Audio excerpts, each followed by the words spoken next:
আমার নূরের নবী রাহমাতাল লিল আলামিনের মাথা মোবারকের দুইটা চুল মোবারক সুবহানাল্লাহ। হযরত উবাইদুল্লাহ ইবনে যাররা রাদিয়াল্লাহু তাআলা কে নবীজি যখন স্বপ্ন দেখা দিয়েছিল, সুবহানাল্লাহ, তিনি পাগলের মতো রওনা করেছে।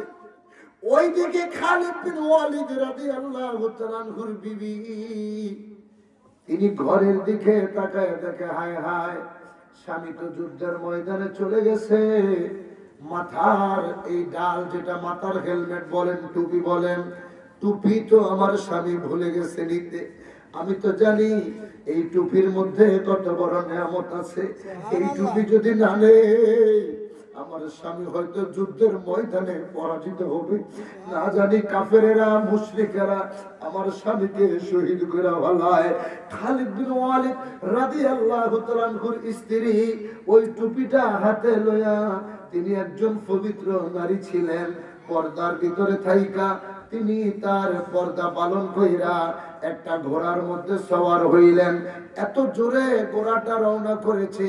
ওইদিকে উবাইদুল্লাহ ইবনে যাররা রাদিয়াল্লাহু তাআলা আনহু কাফেলা নিয়ে তিনি টুপি নিতে আসছিলেন।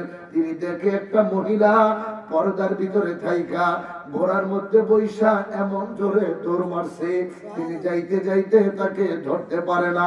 হঠাৎ পথিমধ্যে যায় তার সামনে দাঁড়াইলেন, কে গো তুমি? তোমাকে তো চিনতে পারলাম না। হে পথিক, মাকে তুমি এত জোরে দৌড় মারছো?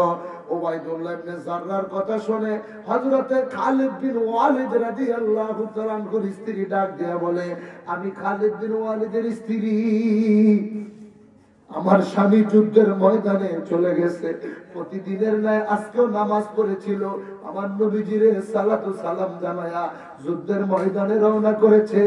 কিন্তু যাবার পথে আমার স্বামীর মাথার টুপিটা নিতে ভুলে গেছে। উবাইদুল্লাহ ইবনে যাররা কয়, হায় হায়,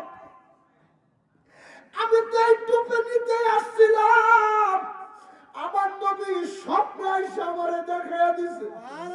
আমার নবীজি স্বপ্নের মধ্যে এসে কইছে, উবাইদুল্লাহ ইবনে যাররা রে, তাড়াতাড়ি কর, আমার খালিদ বিন ওয়ালিদ বিপদে পড়ে গেছে, তাড়াতাড়ি কর, তার মাথার টুপিটা নিয়ে যা, তা না হলে কাফেরদের সাথে যুদ্ধে টিকে থাকতে পারবে না।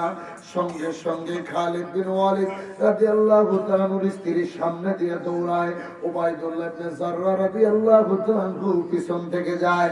যাইতে যাইতে যুদ্ধের ময়দানে মুসলমানেরা খালিদ বিন ওয়ালিদ রাদিয়াল্লাহু তাআলা আনহু তাকে দেখে যুদ্ধের ময়দানে একজন মহিলা যোদ্ধা, তিনি ঘোড়া চালায়া জবাই করতে করতে করতে করতে সামনের দিকে আসতেছে।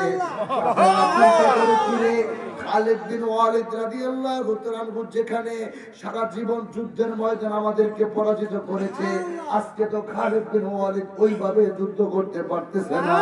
এই মহিলাকে এত শক্তি কোথায় পেল? কোন বড় বড় কাফেররাও তার সামনে দাঁড়াইতে পারতেছে না। খালিদ বিন ওয়ালিদ রাদিয়াল্লাহু তাআলা আনহুর স্ত্রী একটার পর একটা কাফের হত্যা করে জবাই করে যাইতে যাইতে যাইতে যাইতে খালিদ বিন ওয়ালিদ রাদিয়াল্লাহু তাআলার সামনে চলে গেছে। যুদ্ধের মুকুটটা তখন ওই মহিলার হাতে। খালিদ বিন ওয়ালিদ রাদিয়াল্লাহু তাআলা স্ত্রীকে ডাক দিয়ে বলে, বিবি রে, এত শক্তি আজকে তুমি কোথা থেকে পাইলা? এই শক্তি কোথা থেকে আসলো? আমি কেন পারছি না?